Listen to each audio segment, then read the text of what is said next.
Vamos lá, meus irmãos. Acabamos de orar. Glória a Deus. Nossa oitava aula de Educação Religiosa 1. Mais uma vez, boa noite, pastor, e boa noite, Dil. Boa noite, graça e paz. Boa noite, graça e paz. Amém. Hoje nós vamos tratar, daremos continuidade do livro-texto, mas eu vou deixar ele por último. Eu irei trabalhar com um slide com vocês e quero também falar um pouco hoje com vocês sobre as escolas bíblicas, as escolas que sempre Deus levantou no meio do seu povo. Todos nós, de uma forma ou de outra, fomos formados em escolas. Pode ver que há uma tradição de que escola pertencemos. Somos ocidentais.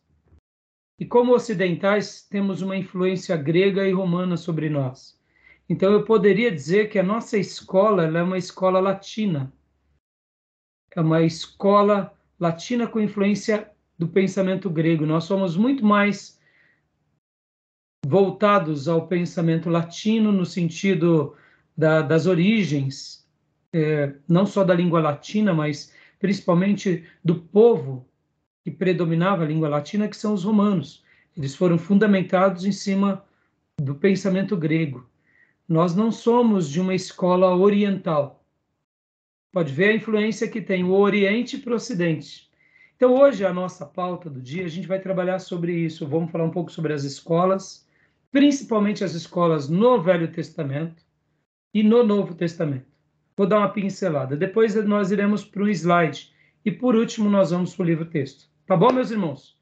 Essa é a pauta da aula de hoje. E, como é praxe, a gente está trabalhando no livro e a gente vai bem paulatino, porque ele é de muita riqueza e muita informação.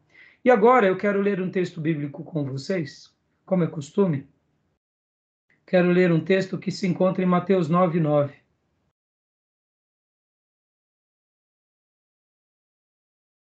Mateus 9:9.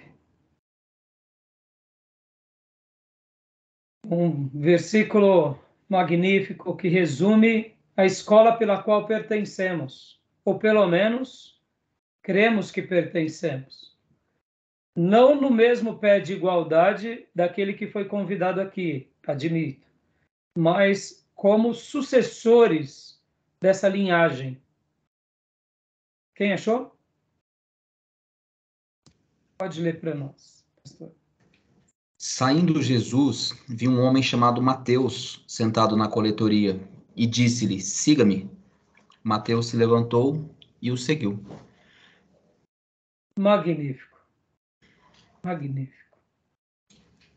Na versão a revista atualizada interlinear diz assim: partindo Jesus dali, viu um homem chamado Mateus sentado na coletoria e disse-lhe: segue-me. E ele se levantou e o seguiu. A citação do próprio Mateus, porque ele está registrando a história dele, é de tamanha humildade que ele não floreia, ele não faz menção de quem ele era, do dinheiro que ele possuía, da vida que ele tinha, quem sabe pregressa. Ele simplesmente cita dele próprio com uma humildade tão grande e com uma simplicidade tão magnífica e encantadora que nos fascina. Mas o mais admirável é o convite de Jesus e é também a obediência dele. Segue-me. E ele se levanta imediatamente e o segue. E aqui, para nossa alegria, a gente tem que lembrar que ele, de fato, ele era um publicano, e como publicano ele era muito rico. E aqui quem estava fazendo o convite era um rabi errante. Não porque de fato era um rabi errante, mas era visto por todos como um rabi errante. Jesus era esse raboni, ou esse mestre, que muitos desprezavam, como João Batista era desprezado. Detalhe, ele era desprezado por aquela escola que predominava naqueles dias, que a gente vai já falar qual era essa escola. Então, mas Mateus, vendo ele, deu atenção e fez a maior e a melhor escolha de todas. Se matriculou de fato na escola e iniciou a sua jornada. Que assim seja conosco. Amém, meus irmãos? Que assim seja conosco. Que os simples chamados do Mestre possamos consentir, possamos ouvir e principalmente obedecer. Nessa simplicidade, segue-me, deixe tudo, saia da casa do teu pai, vá para um lugar que eu vou te mostrar, pregue minha palavra.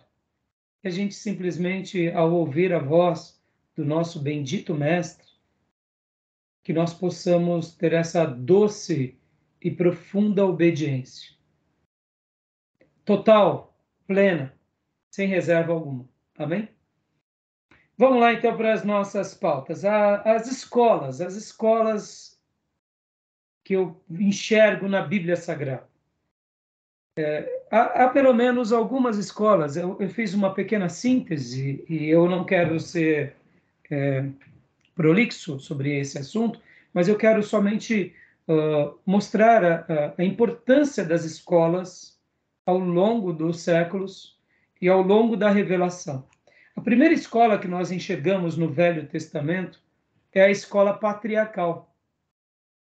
É a escola patriarcal. E se inaugura com quem? Com Abraão. Podem ver que Abraão é esse grande patriarca. Podem ver que quando Jesus ou os demais apóstolos ou escritores, eles falam Deus de Abraão, Deus de Isaac, Deus de Jacó. Eles dão uma ênfase aos patriarcas. Dão mais ênfase ao patriarca do que, por exemplo, a Noé. Noé é importante, porque, afinal de contas, Noé obedeceu a Deus. Sete é importante, porque Sete foi uma pessoa que, depois que nasce, há uma reviravolta lá naquela geração, logo depois do Éden.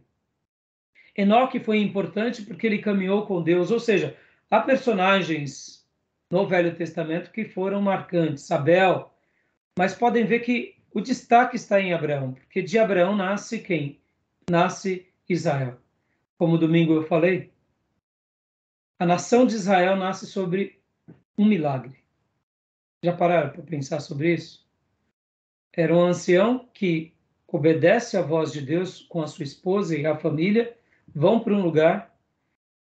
Ao obedecer à voz de Deus, Abraão torna-se pai da fé, ou seja, ele inaugura uma nova fase na história da humanidade, é a escola da fé, e com ele a escola patriarcal. Olha que interessante. Pela fé ele obedece, sai de Ur dos Caldeus, sai da Suméria e vai até Canaã. Então, primeiro ato de fé dele gera nele o quê? O pai da fé. Já é um milagre. Mas como se não bastasse, o nascimento da nação de Israel é fruto de um milagre. Já pararam para pensar sobre isso? Deus tinha dito, olha, Abraão, de você vai nascer um descendente, e você, com esse descendente, ele vai se tornar prolífero e vocês serão numerosos. E vocês dominarão sobre a terra que eu estou te dando. E aqui, quando a gente lembra da história de Abraão, a gente sabe que Sara era estéril, que ela já tinha passado o dia de fertilidade, que Abraão também fala dele próprio, que ele já estava velho, possivelmente também já tinha passado o seu período de virilidade. No entanto, olha que interessante, irmãos. Quando Deus fala com Abraão, quando ele tinha 99 anos, ali nós vemos que é Jesus e 2 anjos, e Deus libera aquela palavra, aonde Sara, no primeiro momento, ri por dentro, né? Aquela risadinha. Sabe aquela que você... O pastor está falando. Até parece. Ele não entende quantos anos eu tenho. Né? Lembra que o próprio Senhor disse, por que ristes? Não diga. Você vai ter. Claro que depois dessa advertência, eu acredito que ela passou a crer, né? Mas naquele primeiro momento ela duvidou, né? Lembra do episódio? Que ela ri? não a risada da alegria, mas a risada da ironia. E aí o que acontece, meus irmãos? Ela tinha 89 anos, ele 99. E Deus libera uma palavra. E por meio dessa palavra nasce Isaac. Em outras palavras, Isaac nasce debaixo de um milagre. É uma estéril que passa os seus dias de fertilidade, que é impossível para o homem, mas torna-se possível para Deus. E de Isaac nasce o que? A nação de Israel. O povo de Israel, o povo judeu, durante esses séculos e milênios, em tese, é fruto do que? De um milagre. Fantástico, não? O pai da fé vive pela fé, se apropria da terra pela fé, inaugura uma escola que é a escola da fé, se torna o grande patriarca e vê o seu descendente nascer sobre a condição de um milagre. Glória a Deus, né?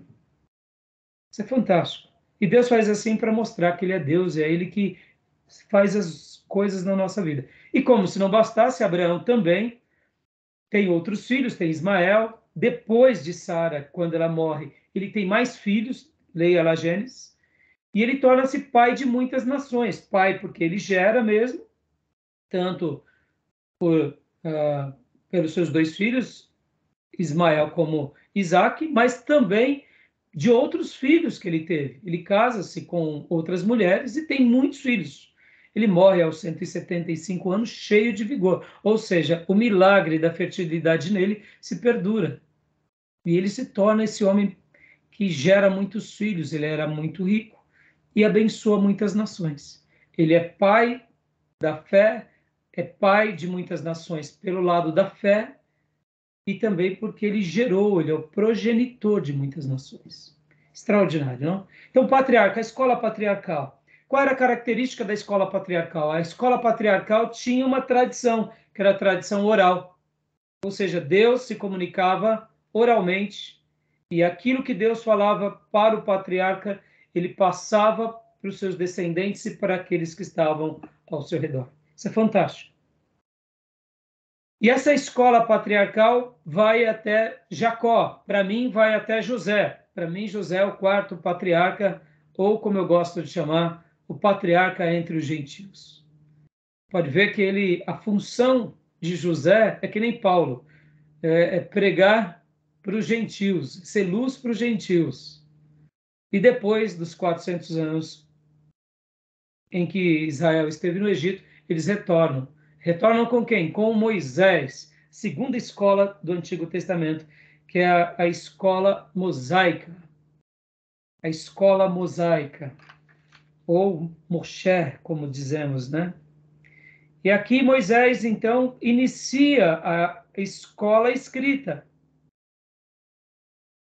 Podem ver que Deus inaugura a escola escrita, escrevendo com a sua própria mão, seu próprio dedo nas tábuas de pedra e dá para Moisés. E logo depois, com a criação do Pentateuco, Deus então diz para Moisés, escreve Moisés. E Moisés então escreve ali, começa o processo da revelação escrita. E Moisés, ele é inclusive aquele pelo qual nós chamamos que começa uma nova dispensação. Lembra nas aulas passadas, principalmente na matéria de escatologia, que trabalhamos sobre aliancismos e dispensacionalistas, ele inaugura a dispensação da lei agora. Com ele vem essa fase da escola das leis. E mais para frente vocês vão aprender em teologia sistemática sobre, a gente vai vamos trabalhar com mais profundidade nisso, nessa questão da escola escrita. A gente vai delinear melhor. Mas até aí tudo bem? Então, primeira escola, escola patriarcal. Segunda escola, escola da lei. Qual é a outra escola do Velho Testamento? Que vocês se lembram, irmãos? Escola dos profetas. Muito bem. Escola dos profetas. E quem é o precursor das escolas dos profetas? Elias. Maravilha, isso aí, parabéns. Então, nós vemos que no Velho Testamento tinha a escola da lei e tinha a escola dos profetas, mas também tinha uma outra escola, que está dentro da escola das leis, que nós não destacamos com muita evidência. Sabe qual é? Livro de Levítico. Escola sacerdotal. Pode ver que a lei, ela é maior e ela é a revelação. Mas dentro dessa revelação nascem quem? Nascem uma tribo que ela é exclusiva para pastorear quem? Israel, que é a tribo de Levi, e dentro da tribo de Levi tem os sacerdotes e os levitas, gersonitas, coatitas e meraritas, os 3 filhos de Levi, pelos quais saem o quê? Dos coatitas saem os sacerdotes, e dos meraritas e dos gersonitas os levitas. Então, a escola sacerdotal, ela era uma escola também que estava inserida dentro desse contexto da escola da lei e da escola dos profetas. Podem ver que durante muito tempo no Velho Testamento, o sacerdote ele trabalha em parceria com o profeta, com o rei. Olha que interessante, quando nós lemos Davi, as histórias de Davi, ou ele consulta o sumo sacerdote, ou ele consulta o profeta. Lembra? Ele chama o sumo sacerdote e ele ou chamava o profeta. E muitas vezes Deus usava o profeta para dizer ataca, ou Deus usava o sumo sacerdote com a estola sacerdotal. Lembram que o sumo sacerdote ele tinha estola sacerdotal e ele também tinha 2 pedras, que era a pedra do Urim e do Tumim, que eles consultavam a vontade de Deus? Era uma maneira de pedir, Senhor, é para guerrearmos? E aí eles pegavam aquelas pedras, tiravam daquela sacola sagrada, que a gente deduz, né, que o sumo sacerdote carregava, e a pedra reluzia, era um sinal do sim de Deus, ou quando não era um sinal. Então, o sumo sacerdote, ou aquele responsável, ele estava debaixo dessa escola da lei. Mas olha que interessante, nos dias de Moisés, Arão estava debaixo da escola de Moisés. Podem ver que é Arão e Moisés. Mas depois, com a escola de Elias, profeta, a gente vai ver também sumos sacerdotes com Elias. Interessante, né? Quer ver o melhor exemplo que vocês não vão esquecer? Samuel. Antes de chegar à escola dos profetas com Elias, olha que interessante, Samuel, ele já fazia parte da escola dos profetas antes de nascer o profeta Elias. Pode ver que Samuel já era um profeta. Não havia nos dias de Samuel a escola dos profetas, na mesma categoria que ocorreu nos dias do profeta Elias, porque com o profeta Elias inaugura uma nova fase do ministério no Velho Testamento, dessa escola. Mas podem ver que o profeta Samuel já era um profeta.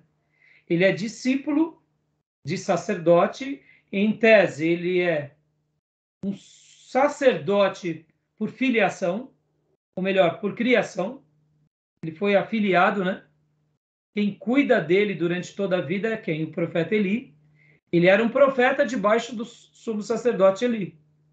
E ele é esse profeta maravilhoso que abençoa várias gerações.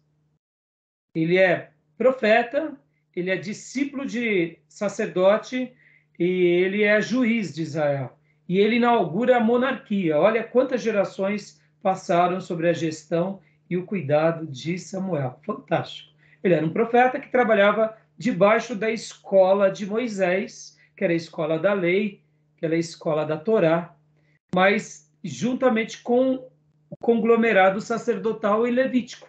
Só que, olha que interessante, nos dias dele, os sacerdotes estavam corrompidos. Por isso também que Deus vai inaugurar essa nova fase com o profeta Elias e com o profeta Eliseu, que é a escola profética. Já que os sacerdotes começam a se corromper, Deus levanta uma turma. Interessante, não? Pode ver que parece que a tônica muda. Tônica muda. Ora, os sacerdotes estão mais na frente, aí de repente saem os sacerdotes, parece que aí vem quem? Os profetas tomam a frente. Por que Deus faz assim? Porque eu acredito, isso é uma opinião minha, que é aquela predisposição do vaso. Sabe aquela questão, por exemplo, nos dias de Elias, nós vemos que os sacerdotes eles eram corrompidos, falavam que o rei queria ouvir. E dentro desses sacerdotes corrompidos, tinham profetas corrompidos, os falsos profetas. Podem ver que eles valorizavam Baal, ou seja, a instituição, a religião estava corrompida. Então Deus levanta quem? Uma nova escola, uma escola realmente poderosa, uma escola simples. Olha que interessante, irmãos. A gente vai lendo a história de Elias, de Eliseu, você vê que os discípulos da teologia da prosperidade, esses que se perderam no caminho, eles não pregam o profeta Elias nem o profeta Eliseu. Quando prega, é um versículo, Elias orou e parou de chover, e Elias orou e voltou a chover. Elias era um homem de oração, mas não fala mais nada, pode ver. Todos os falsos profetas não usam a vida de Elias nem de Eliseu. O que vão falar? Vai contra o sistema, vai contra o rei, vai contra o governador, vai contra os falsos profetas, vai contra a vontade do povo. Uma vida simples e abnegada. Meu irmão, o profeta Elias não tinha nem o que comer. Vai ser alimentado por corvo, vai beber água de riacho, foge de Jezabel, vai comer comida da viúva, o pãozinho que a viúva tem, ele pede metade. Olha, você acha que falso profeta gosta disso, irmãos? Os marajá de Jesus vai pregar, profeta Elias, profeta Eliseu, que não tem o que comer, tem morte na panela, e tem que pôr farinha. Eles comem caviar, né, irmão? Farinha é coisa de baiano, né? Cearense. Entendeu? Pedir machadinho emprestado para cortar a árvore. Não, machado, a gente compra a fazenda, né? Porque, de fato, se a gente vai ver a história de Elias e Eliseu, irmãos, quanta privação, quanta dificuldade. Morar na casa emprestado daqueles que tinham mais posse. Poder, como eu disse agora, do machado emprestado, para poder aumentar um pouquinho a casa, porque a casa onde os profetas moravam era pequena. São histórias de privação. Então Deus levanta um grupo. E essa é a escola poderosa, que também nos dias dele, também tinham sacerdotes fiéis. Nem todos se corromperam. Não se esqueçam, irmãos, que, por exemplo, alguns servos de Deus que profetizou no Velho Testamento eram de famílias sacerdotais. Quando a gente pega, por exemplo, Jeremias, abra comigo em Jeremias. Jeremias 1.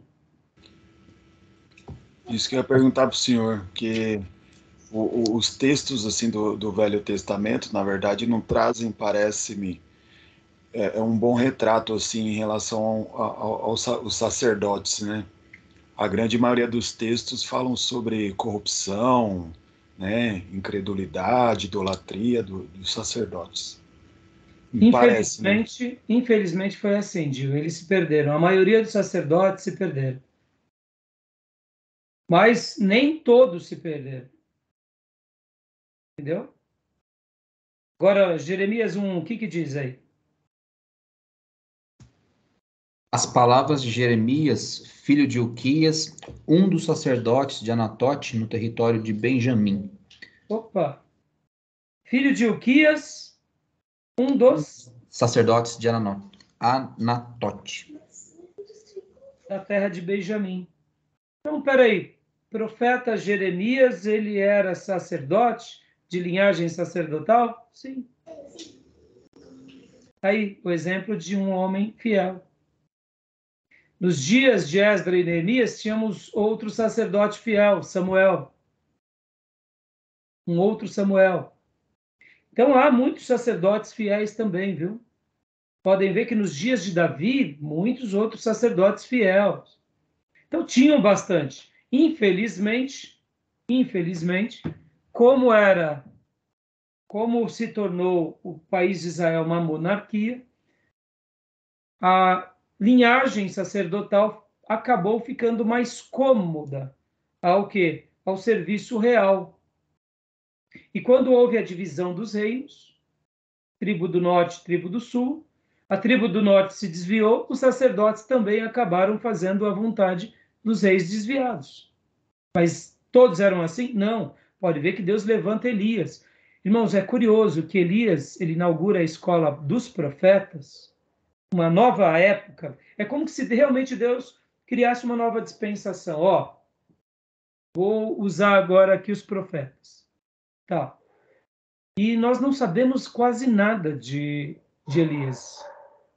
Podem ver, quando você lê a história de Elias, só fala que ele era de uma cidade e não tem mais nada dele.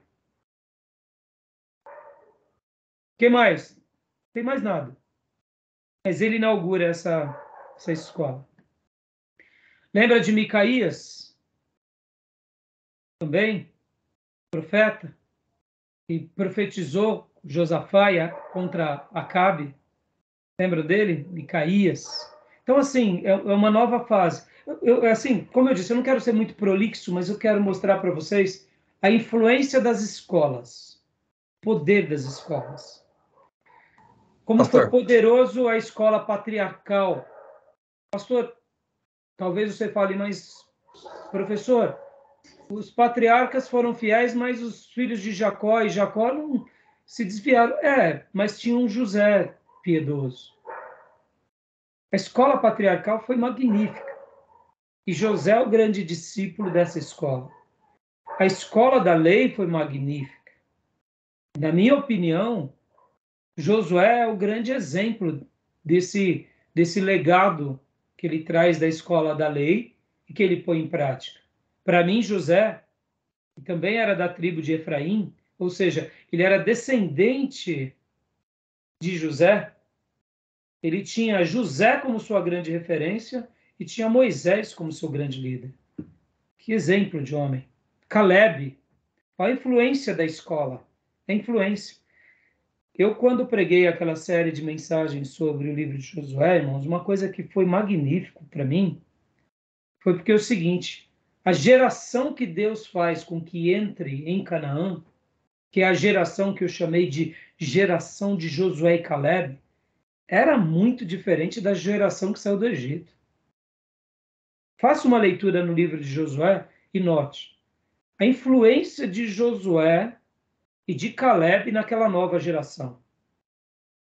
Quando a gente pega, por exemplo, aquela geração, só teve um homem, que foi aquele que pegou a capa babilônica. Como que era o nome dele mesmo? Que pegou a capa babilônica e foi morto, ele e a família dele. Deu um branco, já eu lembro. Também lembro aqui, peraí. A gente só teve ele, que foi um atribulado. E pega outro exemplo de atribulado. Meu irmão, Josué falava assim, vamos fazer a circuncisão, a nação vinha. Vamos se consagrar, a nação vinha. Perdemos para a cidade de Ai. O que aconteceu? O que foi? Ele se prostrava, a nação vinha com ele. Quando julgam o infrator, que pega a capa babilônica, a nação vinha com Josué, vinha com Caleb. Podem ver, eles conquistam a terra. São vários anos, várias batalhas, e é uma geração de conquista. Ou seja, a geração que sai com Moisés, olha que loucura, hein? Olha que loucura. A escola de Moisés foi poderosa, mas os alunos da escola de Moisés morrem no deserto. Acã, obrigado. Acã. Eu estava com dúvida se era Acã, por isso que eu não quis citar, mas eu lembrei desse nome. É que eu ia falar também Onã. Onã é outro. Fiquei na dúvida. Obrigado. O que acontece? A escola de Moisés era forte, mas o povo era rebelde. Morrem no deserto. Josué é discípulo de Moisés e Caleb é discípulo de Moisés. E eles dão continuidade nessa escola. E aqui é um contingente, irmãos, de triunfo. Eles conquistam a terra, dividem a terra. Olha o que eles fazem. Leia o livro de Josué nessa perspectiva de ovelhas obedientes. É magnífico. Quando, por exemplo, tem os gibeonitas que enganam Josué, lembra do pão bolorento? Olha, nós viemos de longe. Aí os homens de Josué investigam, passam para Josué, ninguém percebe. E o texto sagrado diz que eles fazem aliança porque não consultaram o Senhor. Um deslize. E aí eles aceitam os gibeonitas. E aí não tem mais jeito, fazem aliança. Mas olha que interessante. Até nisso, eles eram sensíveis à voz de Deus. Eles oravam, eles buscavam, eles jejuavam. E houve um deslize. E podem ver que por causa dos gibeonitas, depois lá na frente tem aquele milagre que o sol se para. Lembra do sol se parar?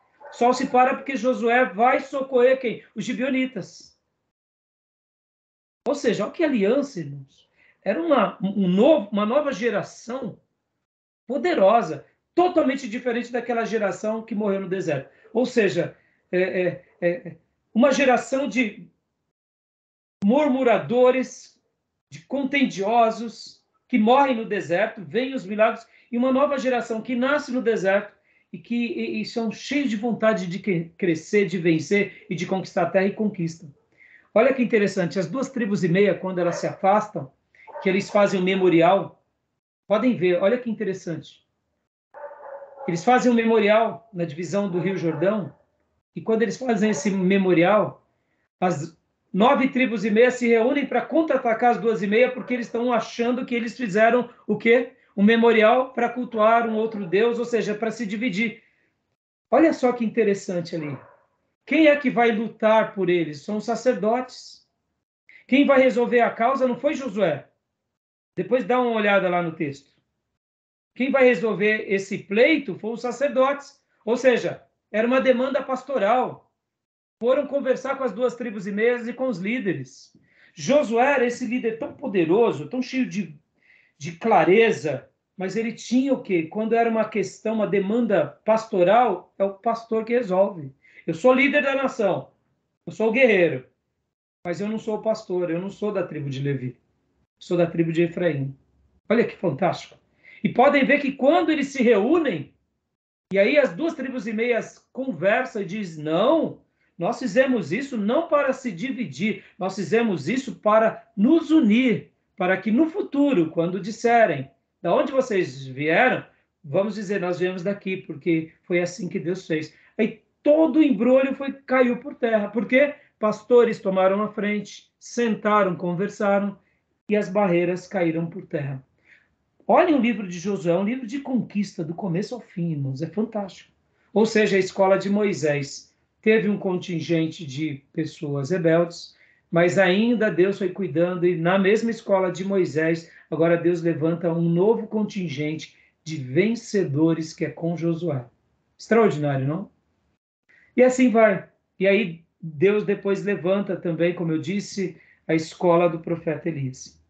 Bom, no Velho Testamento, irmãos, e principalmente ali logo depois do cativeiro babilônico, tem o quê? O início daquilo que chamamos de tradição judaica. Já ouviram falar no Talmud? O que vocês sabem sobre o Talmud?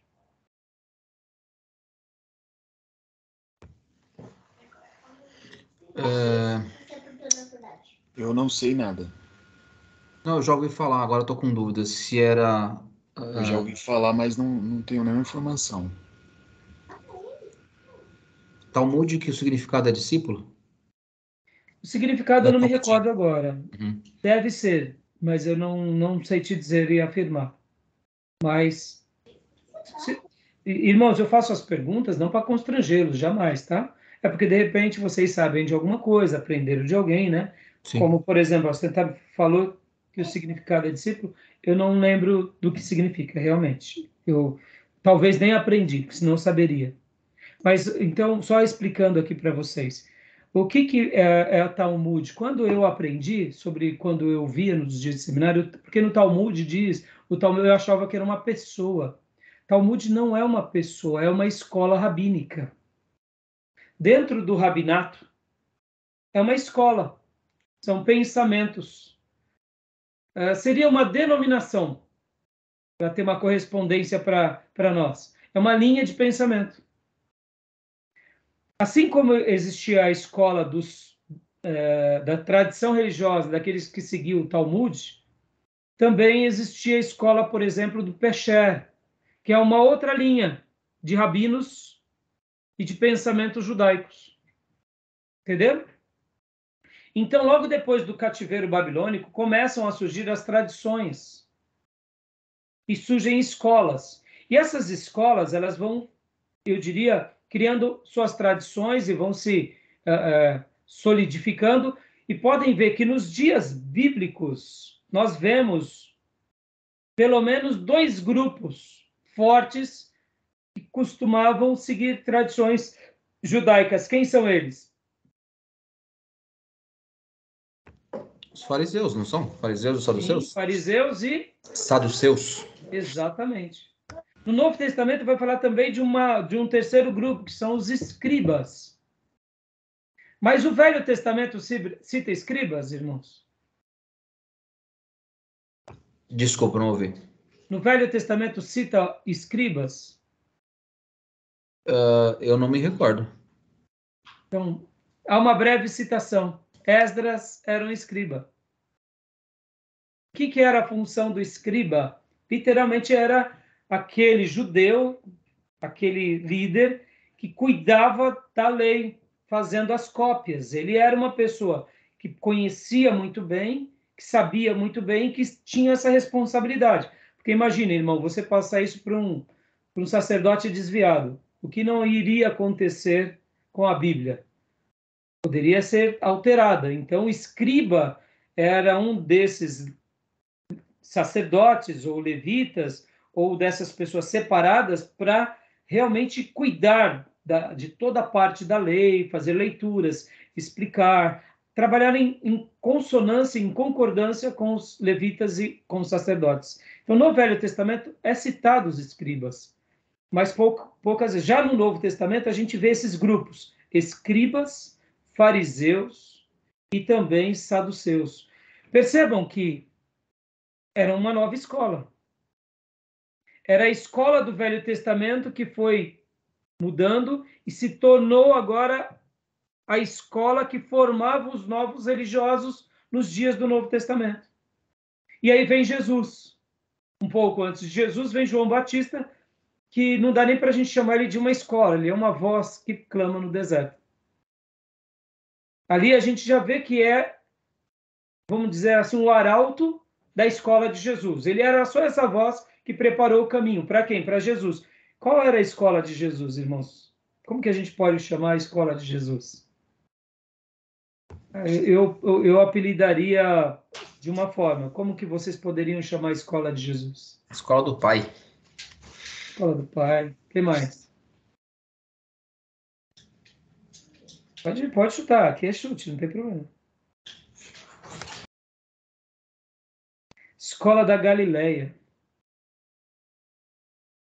Né? Da Galileia. É o Galileu, né? Ou Escola de Nazaré. Pode ver, é a Escola do Nazareno. Mas pode ver uma coisa boa de Nazaré? É. E podem ver que ele foi rejeitado porque ele era de uma escola que não fazia parte daquela escola dominante. Lembram que nos dias do Velho Testamento os sacerdotes se corromperam e Deus levanta os profetas. A mesma coisa aconteceu no Novo Testamento. A tradição judaica, que deveria agora prestigiar e homenagear o Cristo, ela estava no conchavo, junto com os romanos, liderando a nação de Israel para o seu bel prazer, não para Deus.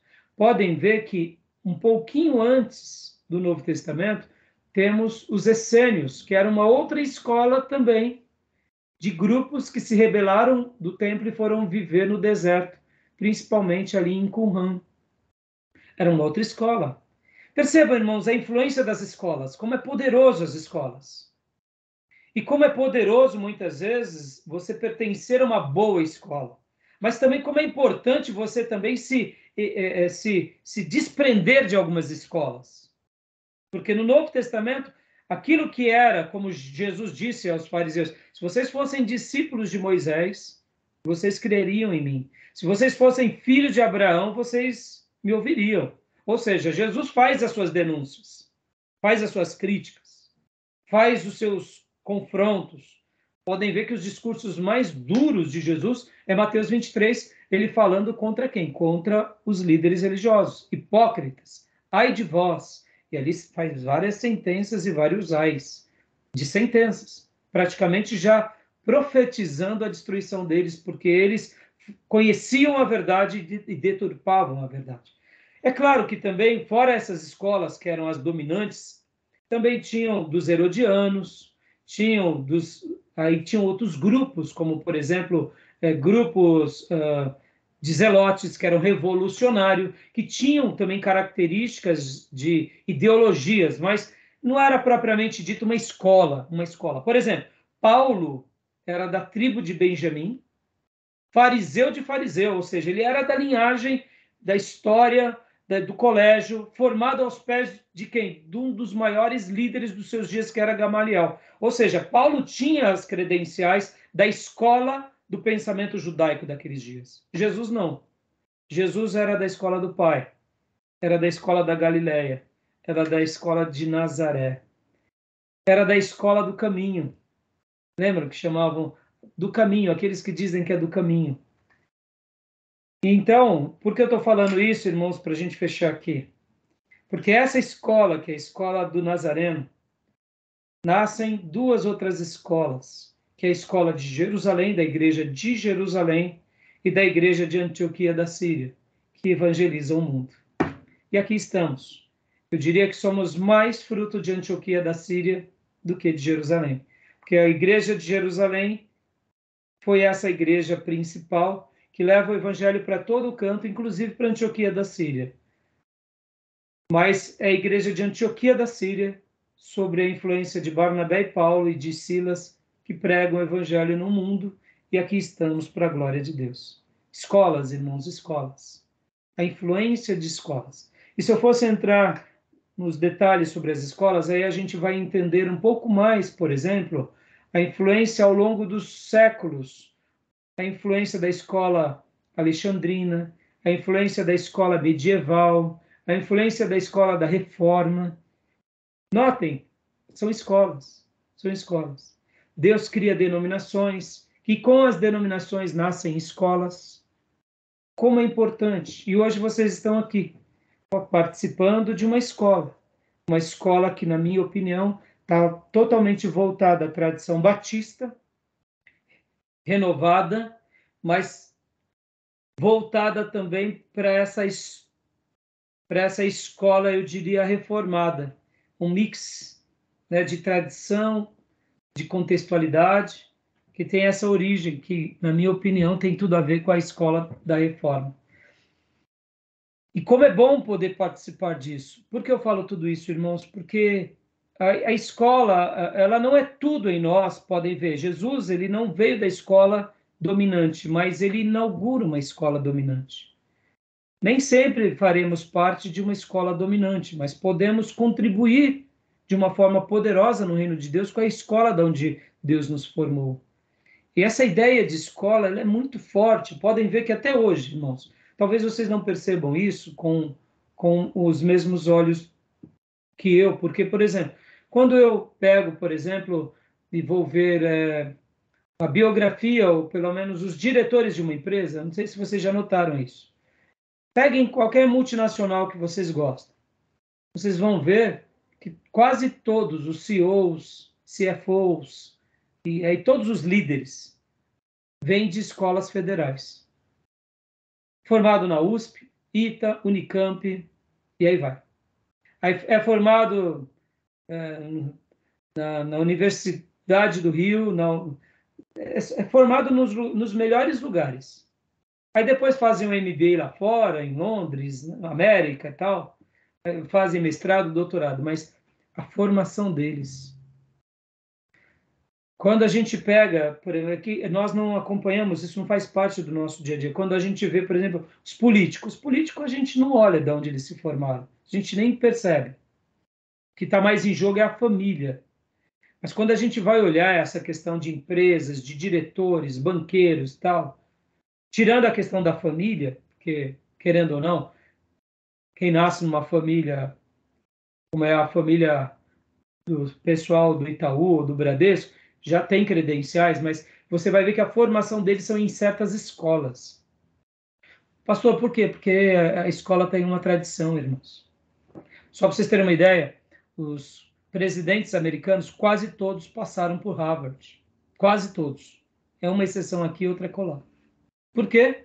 Porque lá se formam os melhores advogados do país, os melhores administradores do país. Então, praticamente o seguinte, você já passou por Harvard, fez o quê? Fez administração, gestão pública, fez o quê? Fez advocacia? Então, tá bom. Você tem um network, você tem uma formação, você tem uma história, entendeu? Pode ver, isso é importante, a escola é importante. Valorizem a escola, a base que Deus te fez, nascer e ser. Porque isso tudo vai ser fundamental. Tá bom, meus irmãos? Beleza? Tudo bem até aí? Chegou aí um aluninho novo para mim ensinar? Olha aí. Tá aqui. É o Tudo Lucas. bem? Fala graças a paz para todo mundo. Então pode E ficar aí, aí. Lucas, graças a Deus. Tá sozinho. Isso aí. O que vocês acharam dessa explicação sobre as escolas? A gente boa. percebe, na verdade, a importância, né? É óbvio, né? Falando do mestre, ele funda a sua, mas quando a gente olha para o histórico e a base, seja ela religiosa ou não, acho que está bem claro o grau de importância de termos de onde beber água.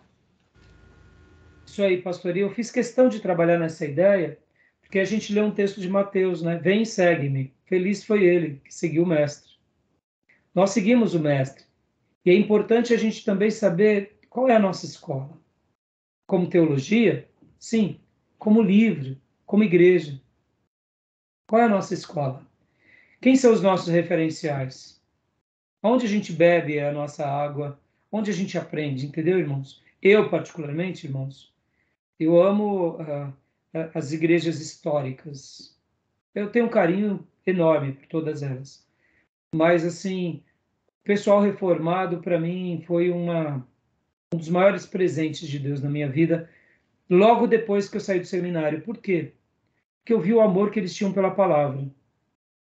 Então, assim, agora, são apenas os reformados? Não, meus irmãos, tem muita gente boa aí. Tem muitos homens de Deus brilhantes no mundo, na história da igreja, que a gente pode se alimentar. E é isso que a gente tem que pensar. Que a gente realmente tem que... Quando a gente vê um pastor, fala, poxa, ele prega bem, tá, mas que escola ele é? Diz muito, entendeu? Que escola ele é? Ou que escola ele era? Porque, de repente, ele saiu da escola, né? Ele não é mais daquela linha. Ele se desvinculou. E também é um perigo, né? Podem ver, tem pastores que eram brilhantes e de repente se rebelaram contra aquela escola e agora são solitários. E também não pode ser perigoso, porque nem todo mundo é um João Batista, né, irmãos? A gente tem que lembrar. Então, assim, fica aí esse cuidado, fica aí essa dica para que vocês pensem nisso, porque, por exemplo, pastor Johnny, você teve ali passando por um outro seminário, você viu como que cada escola pensa, a formação que a gente recebe. Pode ver, nós somos brasileiros, temos uma forma de pensar, faz parte da nossa cultura, da nossa formação. Como é difícil se ser liberto de alguns vícios dos brasileiros. Ao mesmo tempo que a gente tem virtudes maravilhosas, a gente tem defeitos horríveis, que para ser liberto desses defeitos, Deus tem um trabalhão violento com a gente. É anjo com asa quebrada, né? Porque a gente abusa muitas vezes, né? O brasileiro, ele é muito criativo, mas ele ao mesmo tempo é muito permissivo. E tem hora que a gente vai vivendo e a gente tem hora que precisa lembrar de escolas boas. Irmãos, quando eu falei sobre escolas, é para a gente aprender com tudo. Eu, particularmente, irmãos, deixa eu até abrir um parênteses aqui. Eu gosto muito de assistir filmes de várias nações. Turquia, Arábia Saudita, judeu. Como eu gosto de... Acho que se eu fosse rico, irmãos, eu ia viajar o tempo todo. Porque eu amo conhecer culturas, eu amo, eu ia viajar. Talvez não pelo passeio, irmãos, porque eu gosto de aprender, eu gosto de conhecer as pessoas, sabe? é temporada indiana. Eu gosto de saber como eles vivem, como eles pensam. Essa questão da escola. Por exemplo, quando a gente pensa assim, a escola japonesa, a escola ah, ah, por exemplo, Coreia do Norte, Coreia do Sul, são escolas, são características que muitas vezes a gente não conhece nada. São irmãos piedosos, que estão fazendo coisas lindas aí que a gente pode aprender com gente séria, né? Tá bom? Beleza, meus irmãos? Tranquilo? Joia. Então, quis hoje só destacar a importância de uma boa escola.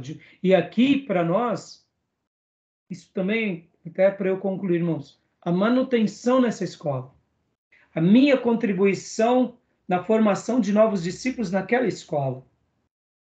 Como eu sou aquele que recebeu a tarefa agora de conduzir novos alunos e como eu tenho me colocado na formação de uma nova geração, como os meus grandes líderes do passado me formaram. Está entendendo? Porque muitas vezes nós somos o elo fraco. É perigoso. Consegue entender o que eu quero dizer? Nós nos tornamos o elo fraco. Por exemplo, irmãos, domingo eu preguei aquela mensagem que eu falei semana passada de Mateus 4, onde Jesus expulsa Satanás pelo poder da palavra. Depois da nossa aula aqui, irmãos, aquilo ficou aqui, ó. E eu tinha pensado em pregar outras coisas, e tinha rascunhado, mas aquilo ficou e eu acabei pregando, ou assim está escrito. E o que acontece? Eu, particularmente, como eu disse para vocês semana passada, fui formado pelo Dr. Paulo, por vários pastores, e eu não posso ser um elo fraco. Eu não posso ser um elo fraco. Eu tenho que ser, no mínimo, chegar perto do que eles eram. Se eu conseguisse ser igual a eles, já estaria feliz. Estão entendendo?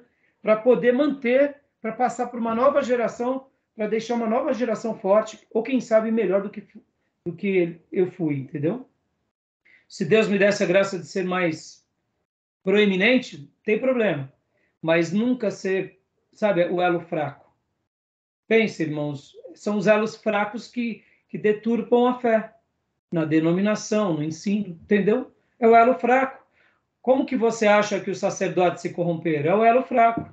É um sacerdote fraco que forma outro sacerdote fraco, que é um sacerdote mundano, que vem um levita mais mundano. E podem ver que a frouxidão de Eli desencadeou em 2 filhos horrorosos, Ofni e Finéias. Arão teve 2 filhos que Deus os mata, mas ele não era esse homem tão frouxo. Cometeu uns deslizes, Arão. Mas você vê que Arão era piedoso, assim como Miriam.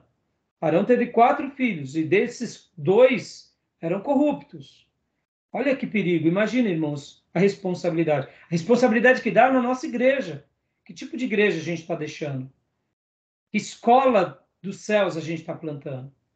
E no que se diz respeito ao ensino. Então, é muito forte isso, né, meus irmãos? Que Deus nos ajude e levante homens e mulheres piedosos que mantenham aquela boa tradição e a cada dia melhor. Tá bom? Beleza? Então, vamos para a segunda pauta, o slide. Vamos lá? Eu vou até terminar a gravação aqui para a gente começar com o slide na outra, tá bom? Pode ser?